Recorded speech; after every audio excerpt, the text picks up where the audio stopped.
obrigado, Jesus, por mais um dia, por mais um momento, por tudo que o Senhor tem feito. Jesus, obrigado porque eu conheço a tua voz. Obrigado por ter nos dado mais um dia de vitória, mais uma oportunidade, Jesus. Obrigado pela Dâmara, pelo Thierry, pelo Tauan, a Mônica, os seus familiares. Obrigado, meu Deus, por todos, a família Nóbrega, Bezerra, Caetano. Obrigado, meu Deus, pelo teu filho, o doutor Bartolomeu, o doutor João. Pelo Suetan, Jesus, pela Miriam e seus filhos, pela mamãe. Pela Iselda, meu Deus, o Marquinho e o seu irmão. Jesus, pelo Mateus, além de uma pessoa, e o Sadam, Jesus.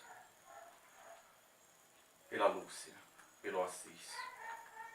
Meu Deus, pelo Bastim, Senhor, pelo tio Nelson, tio Araújo, tio Ribamar. Jesus, pelo Luzinaldo aqui em Feira de Santana. Pelo Enaldo, Jesus, pelo Mateus, pelo Júnior, pelo Davi, pelo Natan, pelo Assuério, pela Jussara, enfim, Jesus.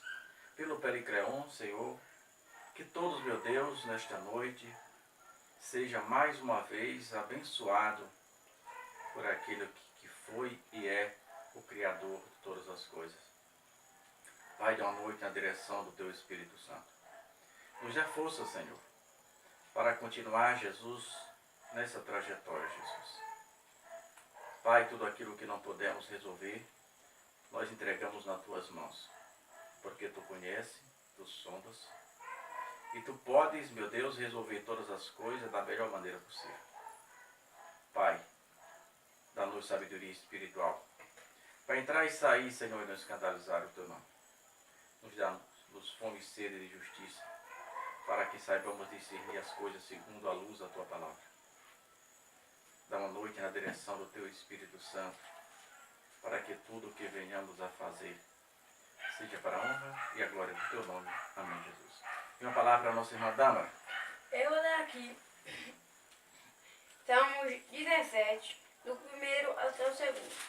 Diz assim: Louvai ao Senhor, todas as nações, louvai-o todos os povos, porque a sua benignidade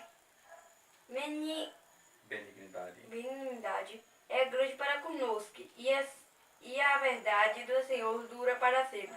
Louvai ao Senhor. Davi fala dessa benignidade, da bondade do Senhor que dura para sempre. Só que o Senhor tem dois lados.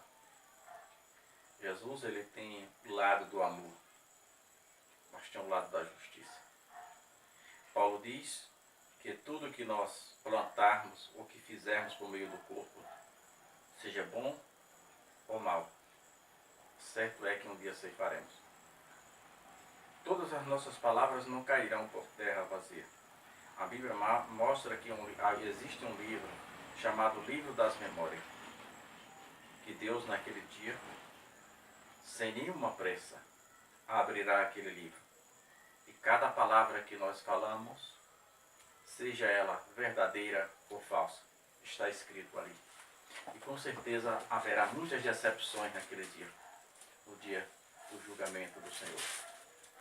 Mas eu quero ler com vocês aqui no livro chamado Atos dos Apóstolos, que na verdade é uma ata dos apóstolos. O capítulo é o 5. Uma leitura um pouco extensiva, mas talvez eu fale pouco. Diz assim: Mas um certo varão chamado Ananias, com Safira, sua mulher, vendeu uma propriedade e reteve parte do preço, sabendo-o também sua mulher. E levando uma parte, depositou aos pés dos apóstolos. E disse Pedro: Ananias, por que encheu Satanás o teu coração, para que mentiste ao Espírito Santo, e retiveste parte do preço da herdade? Guardando-a, não ficava para ti? E vendida, não estava no teu poder? Por que formaste este desígnio no teu coração? não mentiste aos homens, mas a Deus. Ananias, ouvindo estas palavras, caiu e expirou.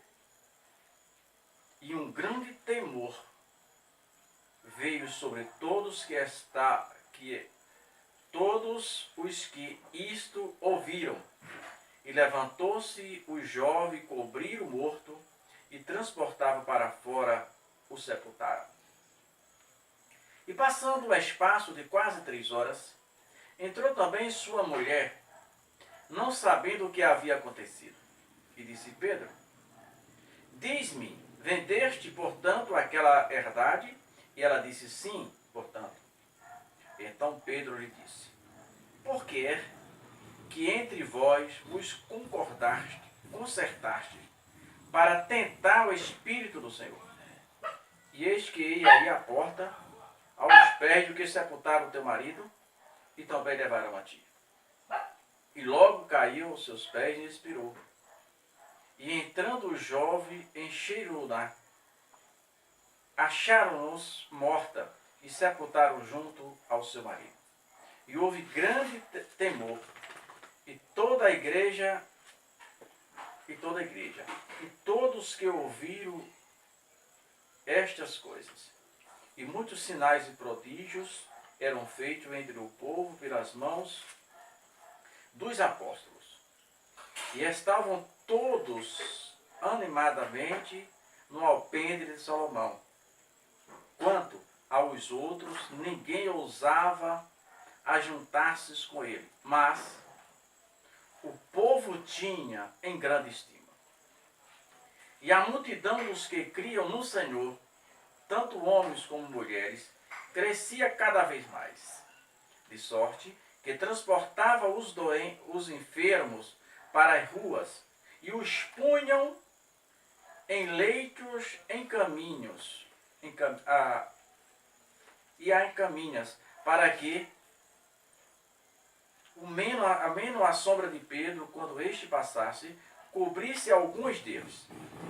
E até as cidades circunvizinhas corria muita gente a Jerusalém, conduzindo enfermos e atormentados de espírito imundo, os quais todos eram curados. Uma coisa extraordinária no princípio da igreja cristã. A Bíblia mostra que os discípulos havia uma dificuldade em aceitar o evangelho no princípio da igreja primitiva, pois a perseguição era cerrada. Então a pessoa aceitava o evangelho e não tinha a liberdade que nós temos de dizer que era cristão. Segundo os historiadores, eles usavam uma vara. Então, quando eles desconfiavam que alguém era cristão, segundo alguns historiadores, outros até discordam, ele desenhava a metade de um peixe. Era um código no princípio da igreja primitiva. Então, se a outra pessoa fosse cristão, ele fechava aquele peixe. E ali era uma identificação, pois não havia uma igreja como placa identificado, porque se as autoridades pegassem, as prendiam e até os matavam. E o que aconteceu? Com base nisso, aqueles irmãos mais abastardos, quando aceitavam o evangelho por amor à obra de Deus, vendiam suas propriedades e davam aos irmãos para sustento dos irmãos. Mas esses irmãos faziam isto por amor. Mas, ouvindo esse casal de irmãos, Ananias e Safira, esses feitos, resolveram vender a sua propriedade. Até aí tudo normal. Se eles tivessem pegado, dado a metade, um terço, nada demais. Só que eles pegaram parte do dinheiro da propriedade e disseram a Pedro que estava dando todo o dinheiro da propriedade. Porque o problema não foi a quantidade que ele deu, foi a mentira. A mentira é algo que nasceu no coração de Satanás. É tão terrível a mentira que a única coisa que Deus, o próprio Jesus, dá a paternidade ao diabo. Jesus diz que todo mentiroso é filho de Satanás. que é mentira não só é a ausência da verdade. É muito mais do que apenas a ausência da verdade. E Pedro diz, mas Ananias, esta propriedade não era tua, Ananias. Se vendesse, ficasse com o dinheiro, não era tua. Se desse parte do dinheiro, não era tu. Por que deixar Satanás entrar no seu coração, Ananias? Tu não mentiste a mim, aos homens. Pedro diz, tu mentiste ao Espírito de Deus. E quando Pedro diz essas coisas, a Bíblia diz que Ananias cai e morre imediatamente. Passando quase 3 horas, entra sua mulher toda animada, porque na verdade eles não estavam fazendo por amor, estavam fazendo por vaidade. E Deus conhece. Deus não se engana. E Pedro pergunta para ela, Safira, é verdade que vendeste aquela herdade, portanto? E ela diz sim. E a resposta de Pedro foi, está vendo esses jovens que estão aí? Levaram o teu esposo para a sepultura e levará os teus. Imediatamente ela caiu e morreu. Irmão, por que mentir diante do Espírito de Deus? O Espírito de Deus não se deixa, irmão, enganar. E criou um temor tão grande, irmão. Será que está preciso Deus fazer a mesma coisa de novo para que haja temor de Deus? As pessoas blasfemam de Deus. E houve um temor extraordinário. E Pedro não teve, irmão, vergonha de dizer para ela, tu não pecou contra os homens, a ele. Tu mentiu, foi contra o Espírito de Deus. E a Bíblia diz que era uma unção tão extraordinária que agora se apossa de Pedro. Que a multidão era enorme. Não havia como Pedro tocar em todas as pessoas. Mas as pessoas foram despertadas pelo próprio Espírito de Deus para pensar em outra forma. Disseram, não, Pedro vai passar aqui. Então que hora Pedro vai passar aqui? Vai passar tal hora. Então se ele passa tal hora por esse lado, a sombra dele está do lado oposto. Vamos colocar o máximo de pessoa, porque a Bíblia diz que até das cidades circunvizinhas corriam muita gente a Jerusalém, conduzindo enfermos e atormentados de espíritos imundos, e os quais todos eram curados. Tão somente,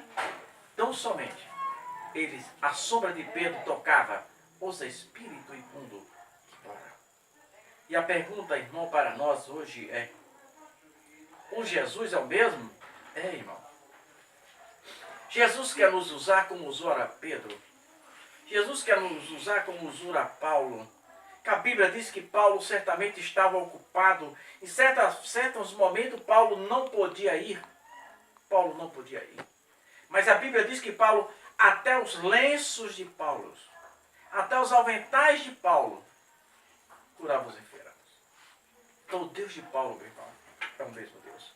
Deus está procurando simplesmente um vaso para ele usar. Um vaso que se despoje de si mesmo. Um vaso que se despoje das vaidades, das mentiras, da prostituição visual, do engano. De homens simples e sinceros temente a Deus. De homens que não têm vergonha de dizer que querem morar no céu.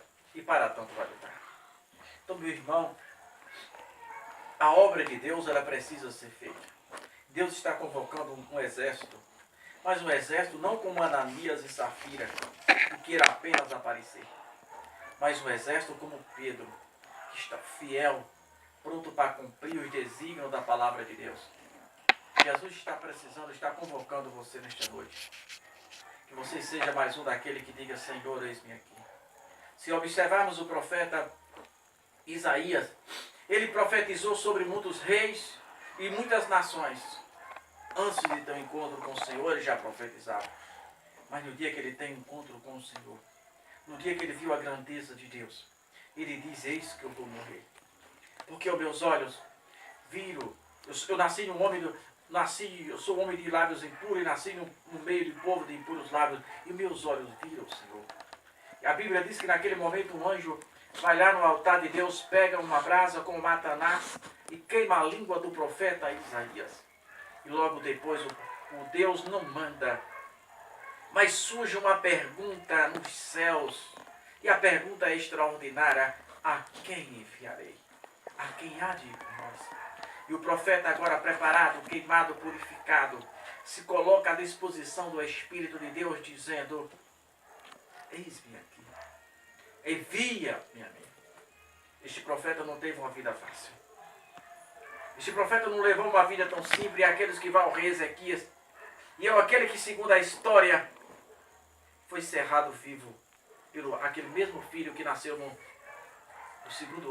terceiro ano do rei Ezequias. Então, irmão, Jesus não nos chamou para ter vida fácil. Jesus nos chamou para ter vida de glória. Não. Jesus nos chamou para ter uma vida santa. Jesus nos chamou para levar a sua palavra nos campos de batalha. Aprendamos isso. O maior bem que você tem que zelar por ele é a tua alma. E Jesus está de olho em você. Jesus nunca se esqueceu de você. Jesus continua te buscando, continua esperando em você.